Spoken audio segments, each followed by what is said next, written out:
শিল্পপতি সঞ্জয় কাপুরের হঠাৎ করে মৃত্যু শুধুমাত্র তার পরিবারে নয়, বড় ধাক্কা এনে দিয়েছে ব্যবসায়িক দুনিয়াতেও। তবে এই শোকের সময় এক গুরুত্বপূর্ণ পদে উঠে এলেন তার স্ত্রী প্রিয়া সচদেব কাপুর। সঞ্জয় কাপুরের মৃত্যুর পর তার সংস্থা সোনা কমস্টার, যার বাজার মূল্য প্রায় ৩৯,০০০ কোটি টাকা, সেখানে প্রিয়াকে বোর্ডের অতিরিক্ত নন এক্সিকিউটিভ ডিরেক্টর পদে নিযুক্ত করা হয়েছে। প্রিয়া সচদেব, যিনি লন্ডন স্কুল অফ ইকোনমিক্স থেকে পড়াশোনা করেছেন এবং একটি সুপ্রতিষ্ঠিত অটোমোটিভ ব্যবসায়ী পরিবার থেকে এসেছেন। ২০১৭ সালে সঞ্জয়ের সঙ্গে বিয়ে হয়েছিল তাদের একটি ছেলেও রয়েছে, যার নাম আজারিয়াস। প্রিয়া বহুদিন ধরে ফ্যাশন এবং বিজনেস দুনিয়াতে সক্রিয়। এবার তার কাঁধে এলো সঞ্জয়ের বিশাল ব্যবসার দায়িত্ব।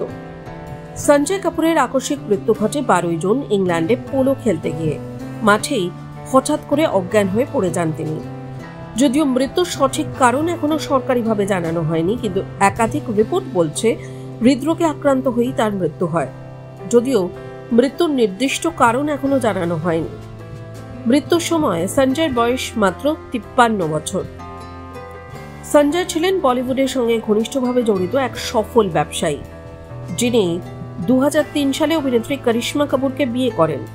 তাঁদেরও ২ সন্তান রয়েছে, সামায়রা ও কিয়ান। ২০১৪-তে দুজনে যৌথভাবে বিবাহ বিচ্ছেদের আবেদন করেন এবং ২০১৬ সালে তাদের বিচ্ছেদ সম্পূর্ণ হয়। সঞ্জয় স্মরণে দিল্লিতে একটি প্রার্থনা সভা অনুষ্ঠিত হয়। সেখানে উপস্থিত ছিলেন প্রাক্তন স্ত্রী করিশ্মা কাপুর, তার সঙ্গে তার ২ সন্তান, এছাড়াও করিনা কাপুর খান, সাইফ আলী খান, অভিনেত্রী নেহা ধুপিয়া সহ আরও অনেক ঘনিষ্ঠ আত্মীয় ও বন্ধু। সঞ্জয়ের মৃত্যুর পর তার সংস্থা সোনা কমস্টারের নেতৃত্বে বড় পরিবর্তনের কথা ঘোষণা করা হয়েছে। জেফ্রি মার্ক ওভলি নতুন চেয়ারম্যান পদে নিযুক্ত হয়েছেন এবং বিবেক বিক্রম সিং, যিনি আগের মতোই সিইও পদে থাকবেন। সংবাদ মাধ্যমে প্রকাশিত হয়েছে প্রিয়া এখন সঞ্জয়ের প্রায় ১৩০০ কোটি টাকার ব্যক্তিগত সম্পত্তির মালিক।